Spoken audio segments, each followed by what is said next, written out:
Amén, amén, hermano. Gracias. Por supuesto que hoy no es un domingo más. Como dice la palabra del Señor, este es el día que creó el Señor. Me alegraré y me gozaré en Él. Todos los días, más allá de todo, nos alegramos y nos gozamos, los hijos de Dios, porque Dios tiene una bendición. Ya la bendición más grande que ha tenido es darnos a su Hijo, es darnos vida eterna, es habernos escogido, ¿sí? Y mientras alababa al Señor me emocionaba porque le decía, gracias Señor, porque no cerraste la puerta, nos permitiste entrar. Y vemos estos días así de frío, ¿no? Que también vemos gente en la calle, durmiendo, terrible, ¿no? Y qué bueno sería que esas personas estén adentro, ¿no? Y un poco de imagen era así nuestra también. Antes de conocer al Señor, estamos en situación de calle, vamos a decir, ¿sí? Y el Señor nos abrió la puerta, nos hizo entrar a un lugar lindo, un lugar calentito, con comida, ¿sí? Y nos dio una identidad, nos dio la identidad de ser sus hijos. Tengamos en cuenta eso. No somos simples creyentes, somos hijos de Dios, ¿sí? Que el Señor nos ha redimido, que nos ha comprado con su sangre. O sea, por eso estamos agradecidos y gracias, Señor, porque no cerraste la puerta. Gracias. Por eso le agradecemos.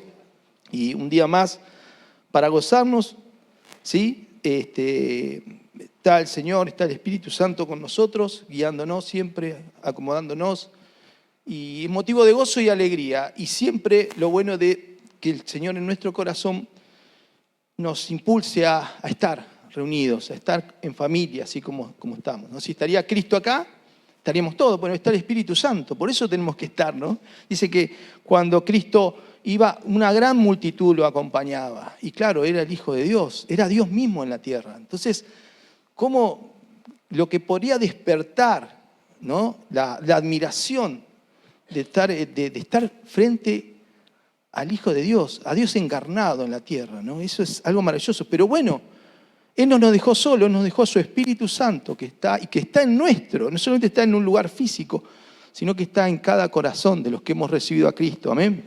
Y una alegría más allá de la responsabilidad y de todo eso, una alegría, y nos lanzamos en paracaídas, ¿sí? Que el Espíritu Santo le abra el paracaídas a tiempo, ¿no? Y en el día de hoy, siempre, bueno, digo, me cuesta un poco elegir los títulos, ¿no? Porque me piden, tenés que poner un título para la prédica. No sé si está por ahí la imagen. No se la pasaron. Bueno, yo estaba bueno. Me maté estuve como 4 horas pensando, ¿qué le digo? Matías, ¿dónde está Matías? Bueno, Matías por ahí. Pero estaba buena la frase, porque la frase ya misma nos hace pensar, por ahí después la vamos a ver. El título, claro, habría que verlo porque en la imagen hay una corrección, es un título con una corrección, ¿sí? Y que tiene 2 palabras. Dice, el título se llama Elija y gane. Pero la corrección, donde está la palabra elija, hay una cruz. Y yo le puse haga y gane, ¿sí? Y bueno, y entonces un poco por qué el tema de este título, ¿no? Que parece el título de una apuesta, ¿sí? Cuando la gente apuesta o dice elija y gane y va a ganar, ¿no? Elija un número y va a ganar, o elija tal cosa. Pero no. Parece una parodia de un concurso esto, ¿no? Pero en sí el título, la palabra, ¿por qué cambié el tema de elija por haga? Porque haga es una acción, ¿sí? Elija también, pero quiero llevar a la palabra, a que la palabra haga es una acción. Y gane es un resultado o la consecuencia de esa acción, ¿sí? Y bueno, y esto tiene que ver que en esto se basa la vida del ser humano. Todos somos llevados a una acción permanente, ¿sí?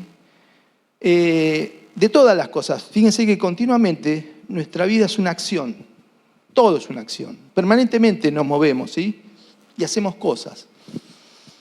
Aún estando quietos, sentados o mirando televisión, ya estamos haciendo una acción, estamos mirando. Así que el ser humano no es alguien que es algo estático, sino que la vida del ser humano es algo continuamente en movimiento y dinámica.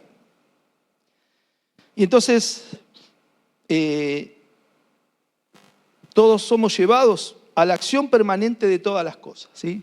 Todo nos mueve, los levantamos y entramos en acción, ¿sí? Ya levantarnos cada día que cuesta a la mañana, que es un tema, ¿no? Ni hablar en invierno, otra vez, y si el día está nublado, bueno, ni hablar, ¿no es cierto? Y otra vez levantarnos, a todos nos cuesta levantarnos, porque bueno, es así, ¿no? Nos levantamos y entramos en acción, nos movilizamos, y bueno, y algunos van al estudio, otros vamos a trabajar. Mientras pensamos, hacemos un montón de cosas, ¿sí? Y estamos en constante movimiento, continuamente en movimiento, ¿no? A veces mucha gente que ha estado en constante actividad, cuando por alguna razón se jubilan, casos de jubilados que han trabajado muchas veces y como que no se han hallado, y gente que se ha hasta suicidado por estar inactivo, ¿no es cierto? Entonces, a pesar de tantos movimientos, a veces no obtenemos el resultado que buscamos muchas veces. A veces nos movemos incansablemente, ¿sí?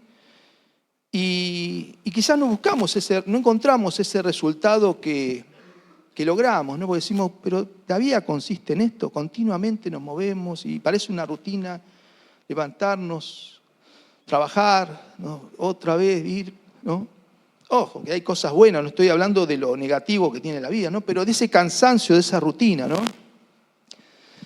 Entonces, a pesar de estos movimientos, quizás no tenemos el resultado que buscamos, y con el correr del tiempo, mucha gente no le encuentra el sentido a la vida. Dice, pero esto es siempre igual, siempre lo mismo. Teniendo no dinero, teniendo no comodidades, ¿no es cierto? La gente dice, pero esto es así. Y bueno, pero así es la vida, ¿no? ¿Qué podemos decir? Y bueno, así es la vida. En esto consiste la vida, pero la pregunta es ¿hacia dónde vamos? ¿No? Como, ¿cuándo va a terminar esto? A veces nos preguntamos, ¿no? Y vamos hacia un fin. Vivimos, pero vamos hacia un fin. Estamos en un viaje. Yo siempre digo que la vida es un viaje, siempre, permanentemente, ¿no? Entonces, la pregunta es, ¿estoy viviendo bien o me estoy equivocando en la manera de vivir? Muchas veces dice, pero es así la vida. ¿No será que la vida tiene que ser disfrutada más? ¿Sí? Entonces, ¿es el resultado del diario vivir? ¿Para qué? La pregunta, ¿no? Hay muchas preguntas en esto, ¿no? Y esta es la sombra que afecta a todos los hombres y mujeres. El diario vivir, el por qué, hacia dónde vamos, ¿no es cierto? Todas esas cosas que por ahí nos preguntamos muchas veces. Y bueno, y Dios nos hace pensar. La vida no solamente es movernos, sino también pensar el porqué de todas las cosas, ¿no? Pero en la historia del hombre hay un factor y una acción, gracias a Dios, que va a cambiar todo este sistema en la vida humana. Y es justamente la intervención de Dios en nuestra vida, la intervención de Dios en la vida del hombre, de todos los hombres. Parece como que la humanidad vive en oscuridad permanente, ¿no? Pero Dios intervino, gloria a Dios por eso, y entró en la historia humana. Y vamos a leer, de una profecía de Isaías 9:2, en Mateo 4:16, si ahí lo tenemos ahí, que hubo un cambio. Dice que Dios interviene en la historia, entra en la historia del hombre, y dice la palabra, el pueblo que habitaba en oscuridad, ¿sí?, ha visto una gran luz. Sobre los que vivían en tierra de sombra de muerte, una luz resplandecido. Y esta palabra, que es aquí cuando Jesús entra en la escena, ¿sí?, de nuestra vida, es la escena del mundo, entra al mundo para que el hombre que vive en oscuridad, que vive en sombras, que no encuentra sentido a la vida, le encuentre sentido. Por eso somos agradecidos y somos privilegiados en que Dios nos haya llamado y podamos encontrar el sentido de la vida en un nombre, en un solo nombre, que es Jesucristo, que Él es el que nos da sentido a nuestra vida, porque no hay nada que el hombre pueda encontrar en esta vida por la cual tenga sentido de vivir. Porque todos vivimos porque vivimos. Y ni hablar cuánta gente no quiere vivir y se quiere ir y se quiere morir. Entonces parece la vida una lucha permanente, ¿no es cierto? Pero gloria a Dios que hemos encontrado el sentido de la vida, que es Jesucristo. Y somos más que millonarios, más que riquísimos, porque tenemos a Dios abriéndonos la puerta para que entremos a Él, ¿no es cierto? Y entonces este cambio se va a dar, entonces, más que nada con las enseñanzas de Jesús. Este cambio y estas palabras, estas profecías se dieron en un momento cuando Jesús entra en la historia y entra en la historia de nuestra vida y del mundo.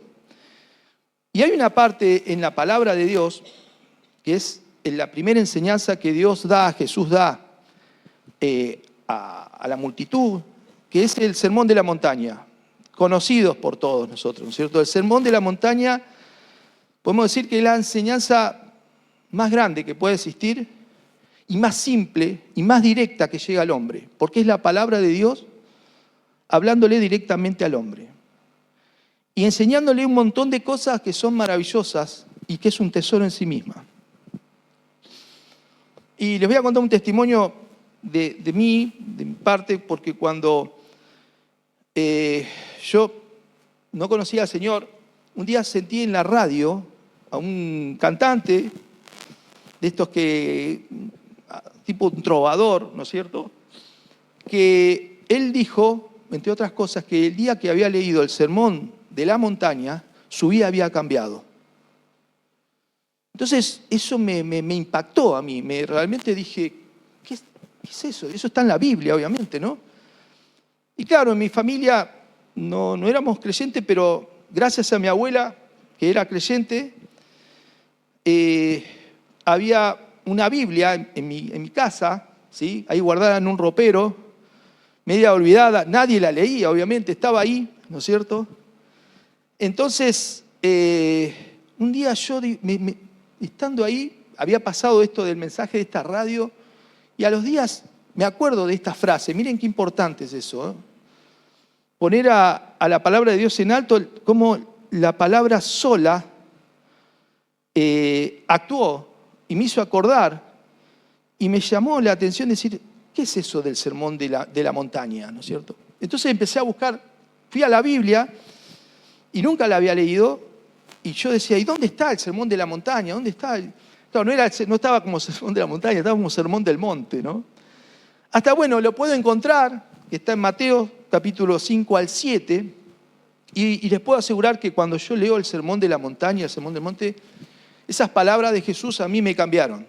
Me cambiaron como yo sé que a todos ustedes, el día que Jesús le empezó a hablar, cambió su vida. Porque cuando Jesús entra en la vida de la persona y empieza a hablar al corazón, ¿sí?, la vida cambia, no es la misma, ya no es lo mismo. Si nosotros escuchamos la voz de Jesús, por medio de su Espíritu Santo podemos decir que nuestra vida cambió. Y mi vida cambió el día que yo empecé a...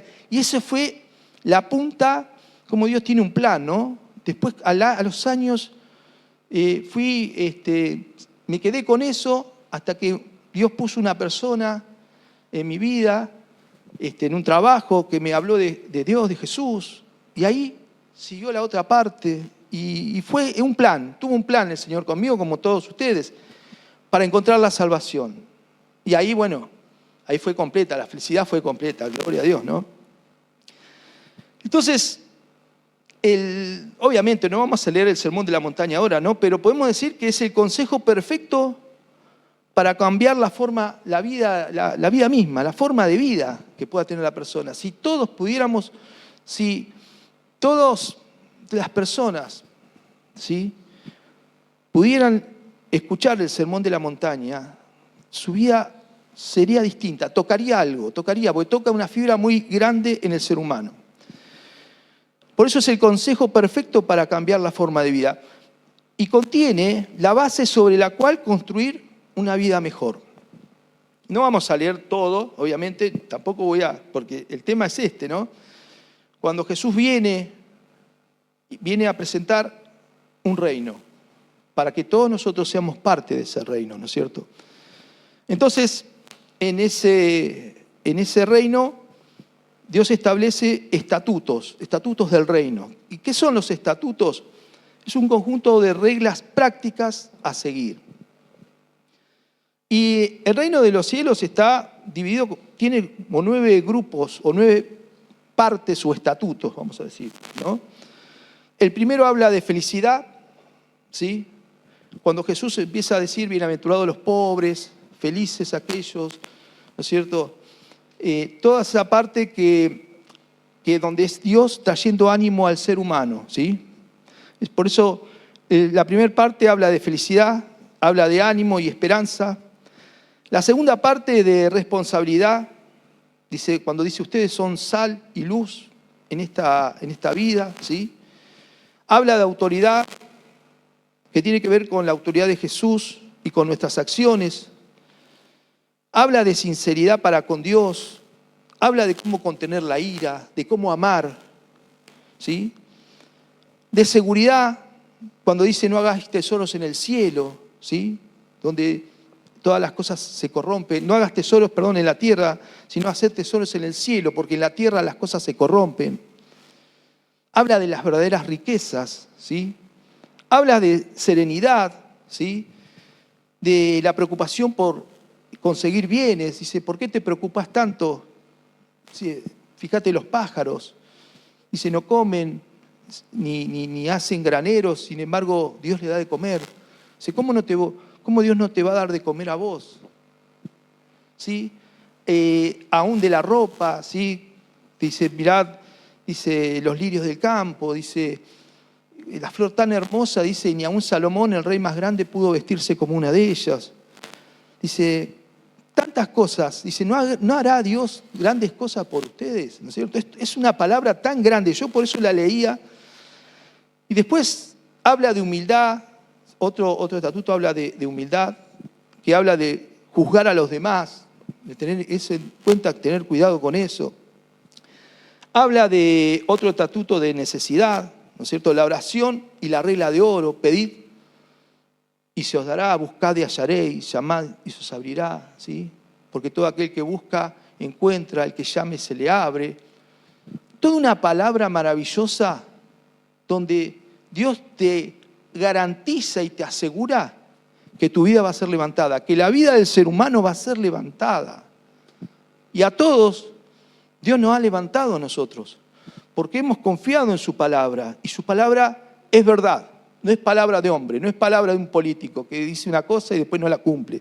No, las palabras de Dios son sí y amén, y a su tiempo se cumplirán. Entonces nosotros nos tomamos con eso, amén. Y el último estatuto tiene que ver con la estabilidad, ¿sí? Donde va a hablar de 2 simientes. Por eso vamos a la palabra central, porque Jesús, después de decir todo esto, ¿sí? Va a decir algo y va a hablar de 2 fundamentos. Y lo vamos a encontrar en Mateo 7, del 24 al 29. Famosa esta palabra, quizás muchas veces la hemos escuchado, pero eso es lo bueno de la palabra, que Dios puede hablar 1000 veces del mismo tema y siempre vamos a sacar cosas nuevas tal vez, ¿sí? Entonces, después de leer todo el sermón de la montaña, pues, de todo eso que hicimos recién, de estos estatutos que habla, de estas palabras que son un tesoro y que hacen tanto bien al ser humano, Jesús dice, por tanto, todo el que me oye estas palabras que dije, y fíjense en este detalle, y las pone en práctica, ¿sí? Y las hace, hay en otra versión dice, y las hace, es como un hombre prudente que construyó su casa sobre la roca. Fíjense lo que pasa, ¿no? Cayeron las lluvias, crecieron los ríos, soplaron los vientos y azotaron aquella casa. Con todo, la casa no se derrumbó porque estaba cimentada sobre la roca. Pero todo el que oye mis palabras, todo lo del sermón de la montaña, todas esas enseñanzas que di recién y no las pone en práctica, es como un hombre insensato que construyó su casa sobre la arena. Cayeron las lluvias, crecieron los ríos, soplaron los vientos y azotaron aquella casa. Esta se derrumbó y grande fue su ruina.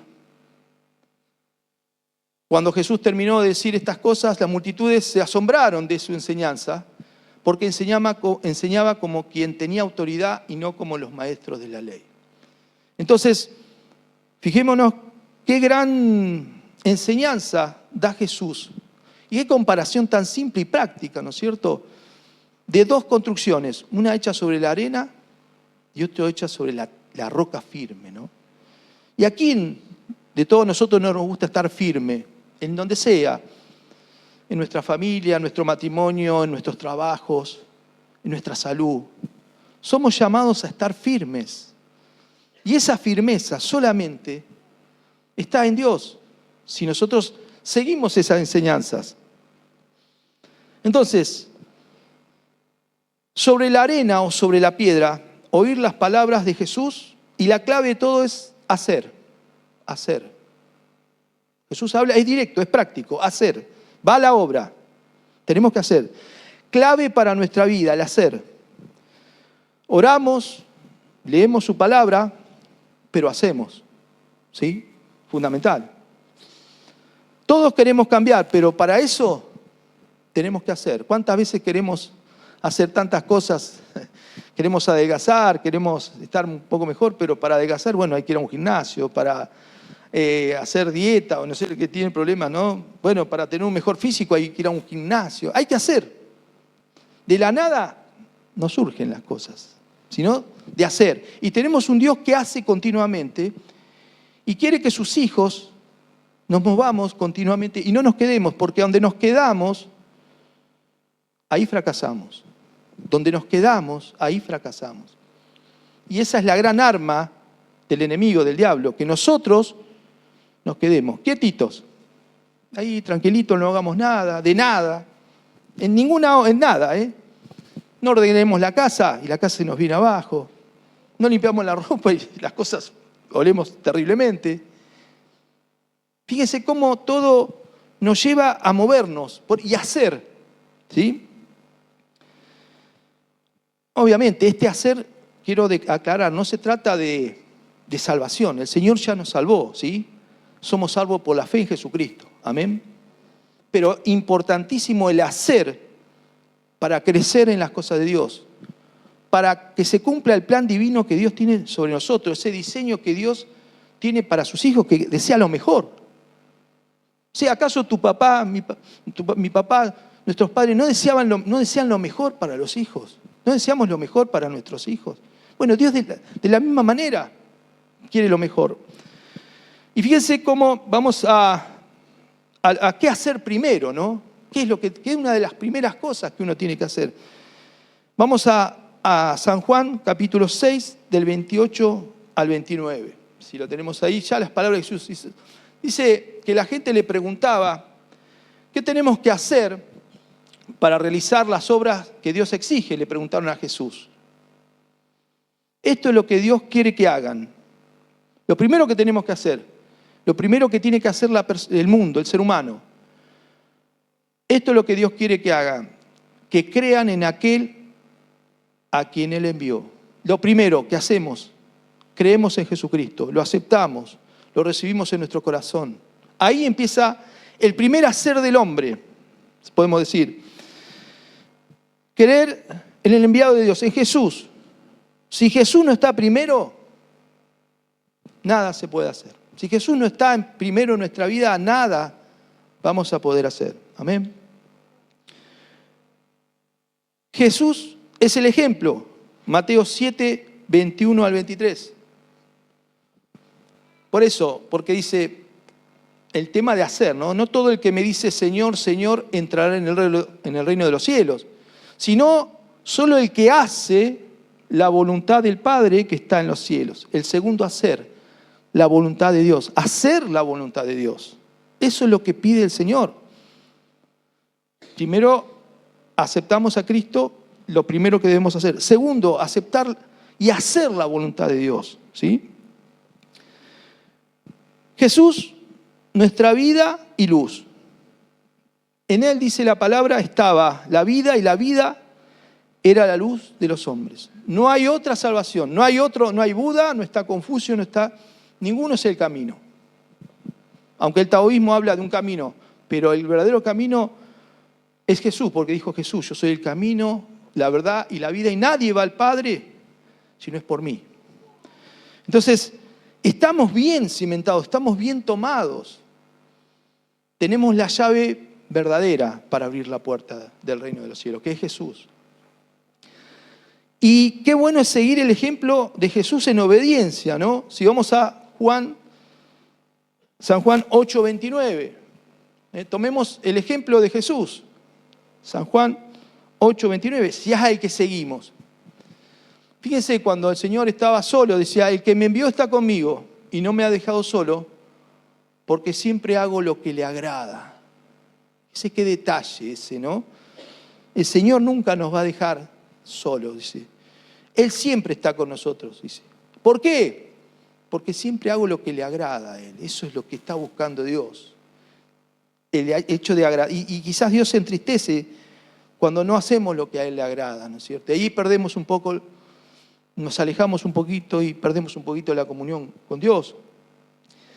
Lo mismo el salmista en el Salmo 48. Me agrada, Dios mío, hacer tu voluntad. Tu ley la llevo dentro de mí. El hacer tu voluntad, en otra versión, el hacer tu voluntad me agradó. El hacer la voluntad de Dios nos tiene que agradar. Como Él se agrada que nosotros seamos sus hijos. Y como nosotros nos agradamos cuando nuestros hijos nos obedecen y nos dan una alegría. Bueno, de la misma manera, ¿no? A todo esto, el tema de hacer, también hay un problema, ¿no? Como el problema que tenemos mucho, lo tuvo Pablo, el apóstol Pablo también. Y el mismo Pablo, y estamos hablando del apóstol Pablo, que fue un pilar fundamental y fue el que después más escribió sobre doctrina cristiana, maravillosas las iglesias que fue fundando y las cartas que habla él. Fíjense lo que pasaba con el mismo Pablo. En Romanos 7, de 18 al 19 vamos a leer. Yo sé que en mí, es decir, en mi carne, en mi humanidad, nada bueno habita, dice. Aunque deseo, ahí viene la palabra clave, hacer lo bueno, no soy capaz de hacerlo. Fíjense qué cosa, ¿no? Era Pablo, dice, yo sé que en mi humanidad y quizás en nuestra humanidad, nada bueno hay, dice. Aunque deseo hacer lo bueno, ¿sí? No lo puedo hacer, dice. De hecho, no hago el bien que quiero, sino el mal que no quiero. Fíjese qué contradicción que tiene, ¿no? Y que tenemos muchas veces, que muchas veces el tema de hacer no siempre... Entonces, en el espíritu Pablo se deleitaba en Dios, pero en su humanidad es como que lo negaba. Y había una constante lucha entre la carne, o sea, la humanidad y el espíritu. Y que nosotros también muchas veces nos enfrentamos a esa constante lucha permanente, ¿no es cierto? Entre nuestra humanidad, nuestros deseos, porque mientras estemos en esta carne vamos a tener tentaciones, deseos y cosas así, pero el mandamiento es de andar en el espíritu. Eso se puede solucionar si nosotros andamos en el espíritu, porque ya Dios nos hizo libre, Cristo nos hizo libre para poder escoger el buen camino. Por eso en Romanos, en el versículo 24 dice, soy un pobre miserable, ¿quién me librará de este cuerpo sujeto a la muerte? Fíjense lo que decía Pablo, y era Pablo, ¿no? Y en el 25 dice, gracias a Dios, por medio de Jesucristo, nuestro Señor. En conclusión, con la mente yo mismo me someto a la ley de Dios, pero con mi carne está sujeta a la ley del pecado. Y para coronar la solución, en Romanos ya 8:1, si lo tenés ahí tenemos la solución. Por lo tanto, ya no hay ninguna condenación para los que están en Cristo Jesús. Y después dice, por medio de Él, la ley del Espíritu de vida te ha liberado de la ley del pecado y de la muerte. Entonces, gracias a Jesucristo, Él nos ha liberado, y si andamos en el Espíritu, somos más que vencedores. ¿Sí? Entonces, nuestra vida tiene que estar preparada para edificar nuestra casa. Nuestra vida es nuestra casa, en la cual Dios quiere ir edificando. Y qué bueno es nosotros tenemos una casa que la vamos haciendo, mi casa, mi familia, con mi familia, esposa, y siempre nos falta algo hacer, ¿no? ¿A quién no le falta algo en la casa a arreglar? Y me faltaría este detalle, y tengo que terminar de pintar, y es como que nunca la vemos terminada o finalizada, ¿no es cierto? Pero el anhelo es decir, qué bueno, ¿no? Y a veces pasamos una casa que está toda maravillosa, y decía, ¿cómo me gustaría que mi casa esté así, ¿no? Bueno, pero no importa, el tema es seguir, algún día lo vamos a lograr, ¿no es cierto? Bueno, y de la misma manera con nuestra vida, que es una casa que tenemos que ir arreglando, y tenemos que ir edificando, y tenemos que ir haciendo. Porque si no hacemos, las cosas no funcionan, ¿no?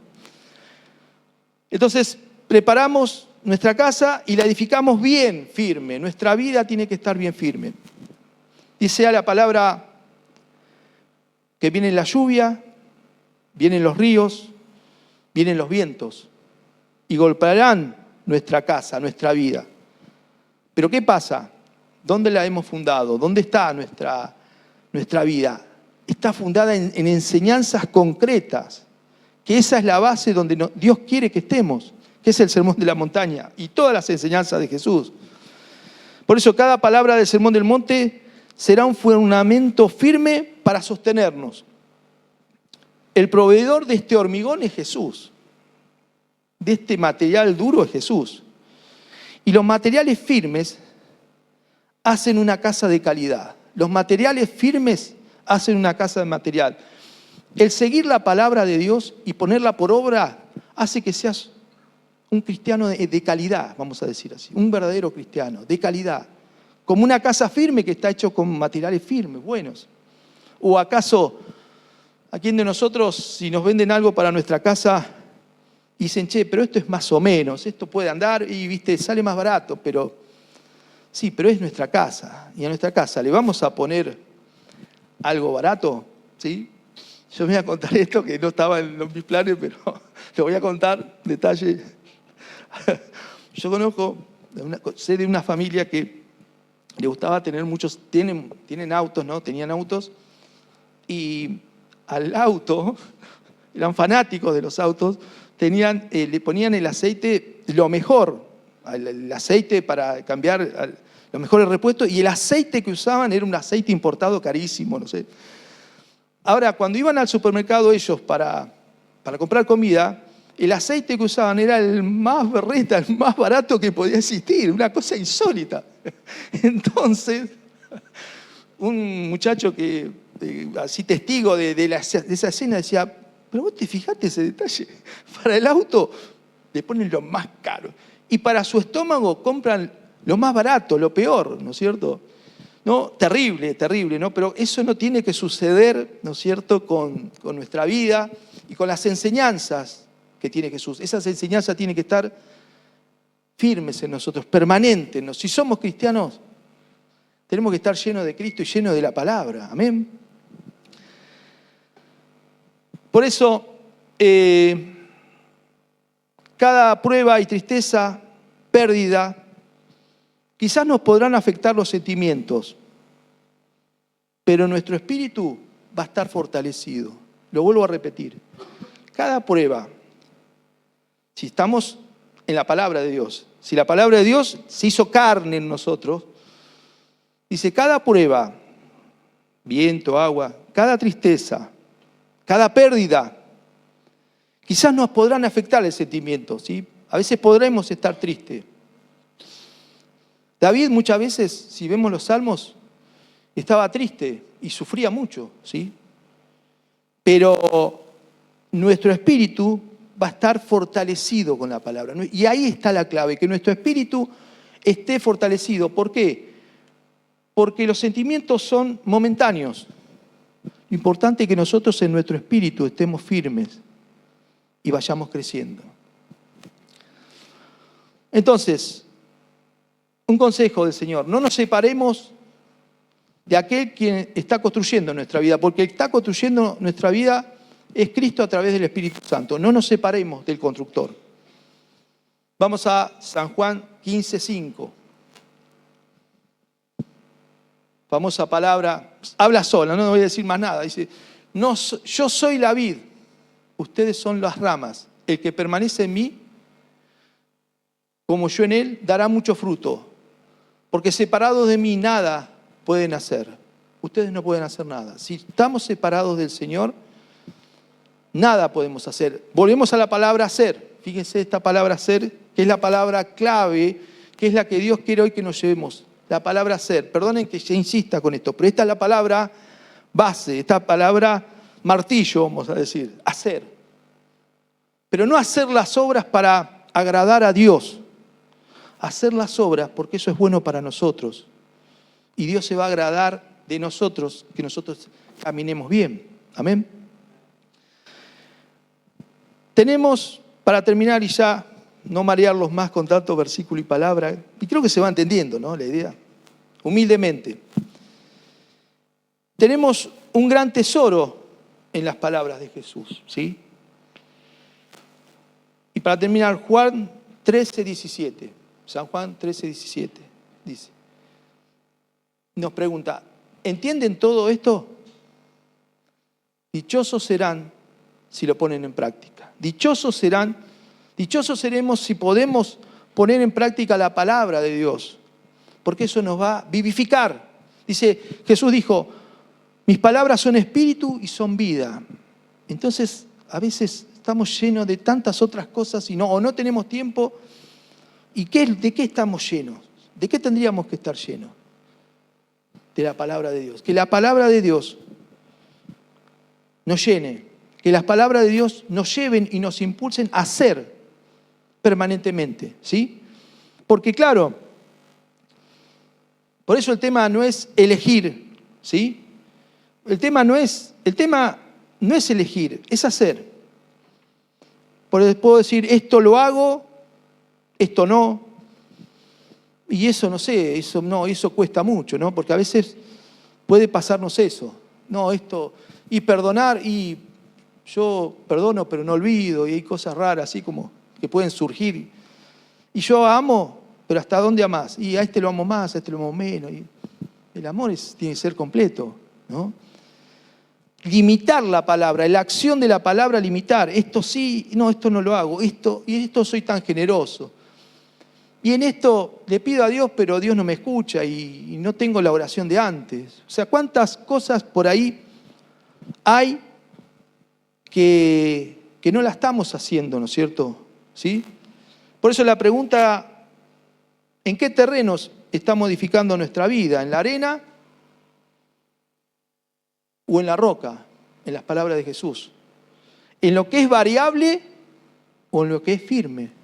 Entonces, que el Señor nos ayude y sea esto un punto para decir, una reflexión, decir, en esto estoy alejado de las cosas de Dios, en esto me falta. Soy salvo, sí, gloria a Dios, pero qué bueno es llevar la vida como Dios quiere que nosotros la llevemos, porque eso nos va a llevar a levantar nuestra mirada y a ir más allá, y a mirar más allá, y a mirar con más fe, porque cuando más fe, más palabra, más fe. Cuando más fe, más logros. Porque ese es el deseo del Señor. Que logremos terminar nuestra casa, nuestra vida misma. Por eso, bienaventurados seréis si las hicieren la palabra, ¿no? ¿Y para qué? Como decía al principio del título que no se vio, para que podamos ganar. La vida es para ganarla. Y estamos con el que venció, que es Jesucristo. Y si nosotros estamos con Él, seremos más que vencedores. Ya está. Para seguir a un vencedor, tenemos que seguir y hacer lo que Él hizo. Bueno, nadie sigue a un fracasado. Todos tratamos de ver, esta persona, ¿cómo hizo para lograr esto? Y se estudian, hacen libros sobre gente que ha estudiado, que ha sido exitosa. Tenemos a la persona más exitosa que existió, que es Dios mismo, y es Jesucristo hecho carne. Que podamos aprender de Él. que no desaprovechemos el tiempo, porque la vida es corta y sería una lástima que en el final de nuestros días digamos, pero qué lástima, ¿por qué no apliqué esto si Dios me lo había dado? ¿No es cierto? Que el Señor nos ayude, que nos bendiga y no nos olvidemos que Él está esperando en nosotros que hagamos. Amén. Padre, gracias, Señor, por tu palabra. Te adoramos, te bendecimos y glorificamos tu santísimo nombre, Señor. Gracias, Señor, porque tú nos mandas a hacer, pero hacer lo que tiene que ver con tu palabra, a poner por obra tu palabra, para que tu palabra nos lleve a una vida mejor, que tú tienes preparada para nosotros. Tú tienes la palabra justa para nuestra vida. Por eso la tomamos, Señor. Tomamos tu palabra, toda tu palabra, y la ponemos por obra y en práctica, Señor. Por eso ayúdanos, Espíritu Santo, ayuda a tu iglesia, ayúdanos a todos a que tu palabra esté presente en nuestra vida, en nuestras acciones, en nuestros pensamientos, Señor. Que podamos dar tu fruto, Señor, frutos del Espíritu Santo. Todas esas cosas que están en el fruto del Espíritu Santo, amor, gozo, paz, paciencia, benignidad, fe, mansedumbre, templanza, dominio propio, todas esas cosas estén presentes en nosotros. Pero sabemos, Señor, que tenemos que caminar por tu palabra. Caminamos sobre esta vida por caminos sinuosos, Señor, pero tomados de tu palabra, sabiendo que tu palabra es victoria para nuestra vida, porque tú venciste y nos dejaste tu palabra. Por eso te agradecemos, te adoramos y te bendecimos, Señor, y damos gloria a ti, Señor. Y sabemos que a partir de ahora empezamos a hacer tu voluntad y a poner tu palabra por obra. Gracias, Señor. Te adoramos, te bendecimos una vez más y salimos gozosos y enriquecidos por tu palabra. En el nombre de Jesús, amén y amén. Que el Señor los bendiga.